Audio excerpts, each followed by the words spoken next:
Let's talk waiver wire ads from the opening weekend. Up next on Fantasy Baseball Today in 5.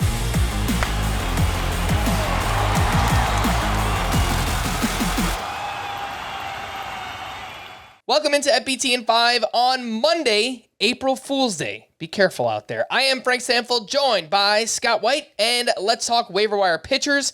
Some potential Justin Steele replacements, unfortunately. And the first group, Scott, includes your boy, Jack Flaherty, who pitched well in his Tigers debut. 6 innings, 1 run, 7 strikeouts. He is up to 77% rostered, faces the A's this week.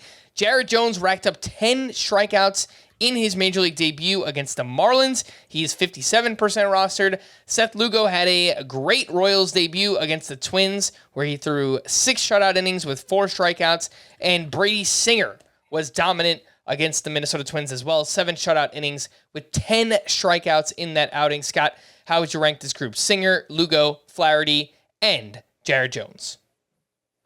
So I would put Flaherty and Jared Jones at the top, and clearly 1 and 2 here, much higher than the Royals pitchers for me. In fact, Jack Flaherty and Jared Jones, I would call them pretty close to must roster at this point. Jack Flaherty, that first start against the White Sox, no walks in the 6 innings, 7 strikeouts, 13 whiffs on 87 pitches. The slider was up 1.2 miles per hour. The curveball was up 2.3.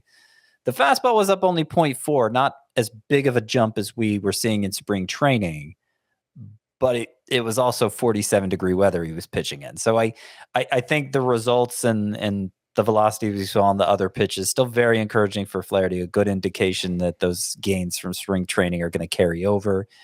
And then as for Jared Jones, rookie pitcher, he got some headlines this spring too, mostly because of the velocity. The strikeout number wasn't that impressive, but certainly Saturday against the Marlins, it was 10 strikeouts in 5 2/3 innings, 22 swinging strikes on 89 pitches. And that was even though pretty much just fastball slider, both more than 45% of the time, 10 whiffs on the slider, 11 on the fastball, which peaked at 99.9 miles per hour.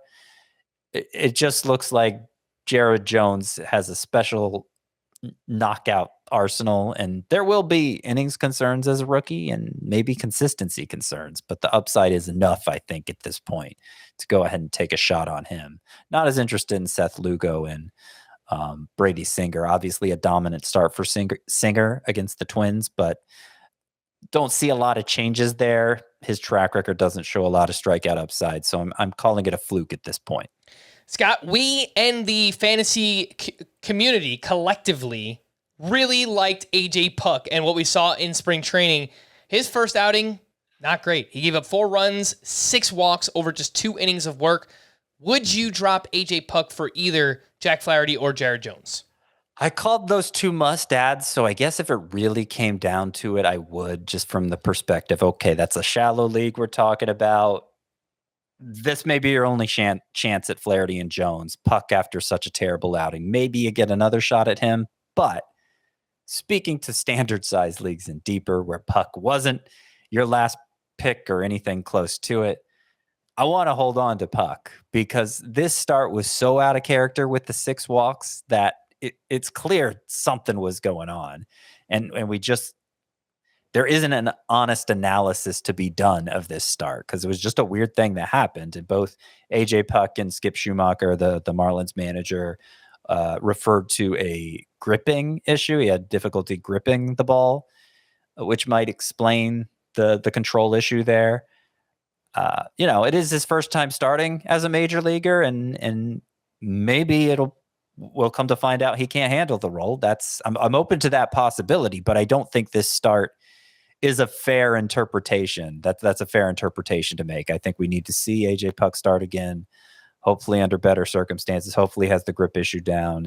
And I don't think this is going to happen again. He walked only 4 in spring training, 2.1 walks per 9 out of the bullpen last year. I don't think this is going to remain an issue for Puk.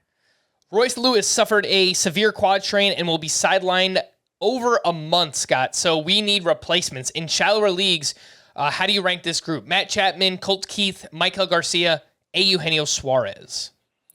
I'm going to stick with my preseason ranking, which I believe is Colt Keith, Matt Chapman, Michael Garcia, and Eugenio Suarez. They're close enough, though, that if you want to go with someone else, I'm not going to argue with you about it.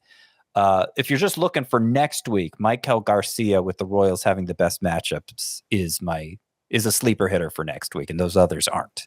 Okay, and in deeper leagues, Jared Triolo, Willie Castro, Graham Pauley, J.D. Davis. Any interest in those names? And J.D. Davis is going to get the playing time, so well, you said Willie Castro too, right? Yep. Yeah, he's the clear winner here he's the one who's actually replacing Royce Lewis for the Twins, and he should provide a big number of stolen bases, so probably needs to be picked up in all roto leagues, at least does Willie Castro. All right, for more extensive fantasy baseball coverage, listen to the Fantasy Baseball Today podcast on Spotify, Apple Podcasts, the Audacy app, or anywhere else podcasts are found. Thanks for listening to Fantasy Baseball Today in 5, and we will be back again tomorrow. Bye-bye.